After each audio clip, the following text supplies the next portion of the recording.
Hemos visto hasta el momento entonces cómo la fenomenología influyó en la aparición de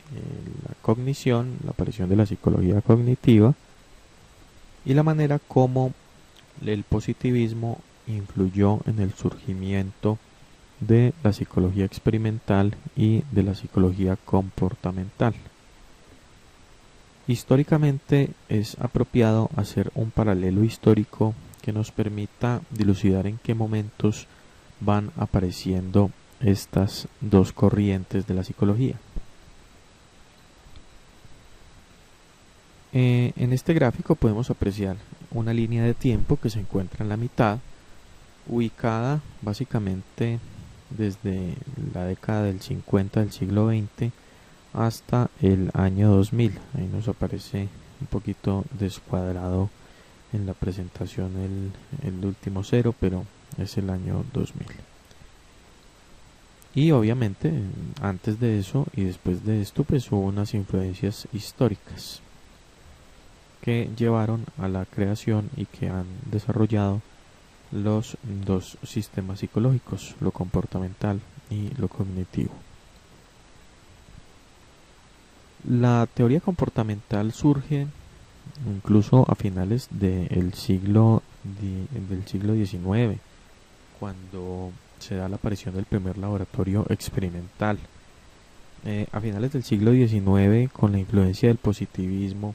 y con la intención de volver la psicología una ciencia, pues se desarrollan métodos para estudiar el comportamiento observable, medible y cuantificable. También, a finales del siglo XIX y principios del siglo XX, la teoría de Iván Pavlov,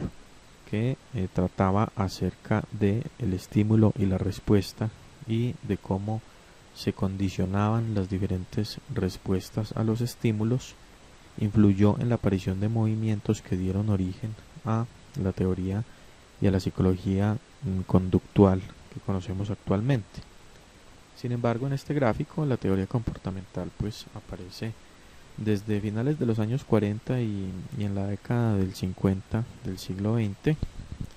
con las teorías de Watson acerca de cómo el comportamiento podía ser moldeado a partir de las experiencias y los aprendizajes previos de los sujetos. Por un lado, Watson estaba de acuerdo con que el comportamiento no era una situación que se diera al azar, sino que estaba regido por unas leyes, pero también en esa misma década, del lado de la teoría cognitiva, empezaban a surgir los primeros símiles de la mente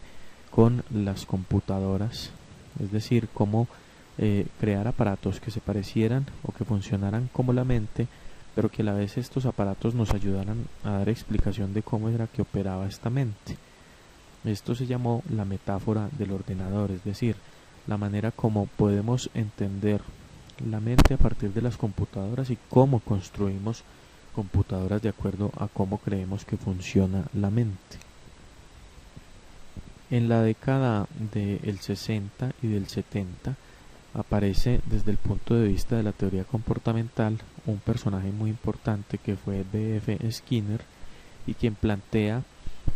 toda su teoría con respecto a las consecuencias de las conductas y cómo estas consecuencias regulaban la aparición o la desaparición de las conductas, es decir, dependiendo de las consecuencias que recibiera el individuo a partir de la emisión de una conducta, pues esta conducta se reforzaba o dejaba de reforzarse para decrementar su aparición. Pero también en esa década del 60 y del 70 empiezan a darse desde el punto de vista de la teoría cognitiva unos trabajos muy interdisciplinarios en donde ingenieros, matemáticos, antropólogos, psicólogos, estudiantes de las neurociencias, estudiantes de la computación empezaron a interactuar interdisciplinariamente para tratar de entender la mente. Y surgen también unas reacciones a los modelos tradicionales como los de Skinner, que constituyen las terapias de primera generación y que se basaban en la observación, es decir, trascender un poco lo que eran los modelos de aprendizaje los modelos basados en las consecuencias, en la relación estímulo-respuesta, para pasar a un segundo momento en donde se dan unas terapias basadas en la observación del comportamiento, pero con algunos esbozos de considerar los elementos cognitivos como parte fundamental en la comprensión de la forma de ser y de actuar de los individuos. A finales de la década del 70, desde el punto de vista de la teoría comportamental, aparecen los primeros modelos mediacionales, es decir, aquellos conductistas que no eran tan radicales y empiezan a reconocer que en la conducta es importante también tener en cuenta ciertos factores mentales que influyen en ella. Por ejemplo, la motivación, la percepción de la situación. Y estos primeros modelos mediacionales le abrieron la puerta a una línea no radical del conductismo. Otros autores, por supuesto, sí siguieron la línea radical y todavía existe esa línea que solamente tiene en cuenta lo observable, medible y cuantificable. Pero estos primeros modelos mediacionales fueron una primera etapa de la evolución hacia la cognición. Por su parte, a finales de la década del 70 y a principios de los 80 aparecen desde la teoría cognitiva las terapias de segunda generación, que ya incluyen la cognición como un elemento primario, fundamental, a la hora de intervenir sobre diferentes situaciones psicopatológicas de los individuos. Del lado histórico de la terapia comportamental, en la década del 90 y finales de los 80 también del siglo XX, aparecen los modelos cognitivos sociales, es decir, aquellos que toman en cuenta el comportamiento, la parte cognitiva, pero también la interacción social, como elementos básicos y fundamentales para comprender el comportamiento del ser humano. Es una visión más holística, más integral, pero que todavía le da mucha fuerza a lo que es el comportamiento y por eso hace parte de la psicología comportamental. Por su parte, desde el punto de vista de la teoría cognitiva, en la década del 90 y también a principios de la primera década del siglo XXI, surgen las primeras propuestas de terapias de tercera generación que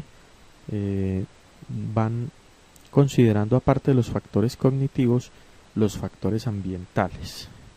Esta evolución también permite llegar a unas terapias de intervención que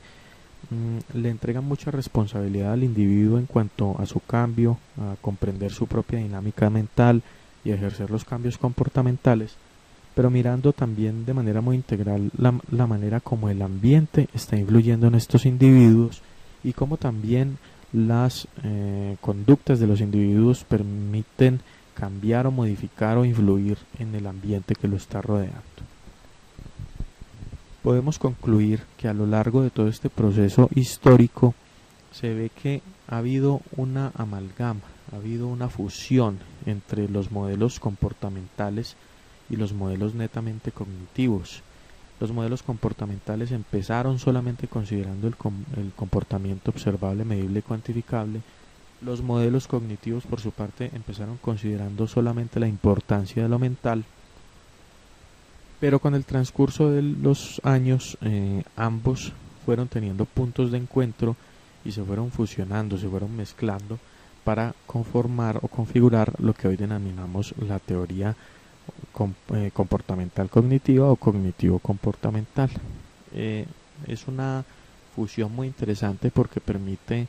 intervenir con unas estrategias muy integrales y de mucha complementariedad que tienen unos efectos muy positivos y muy inmediatos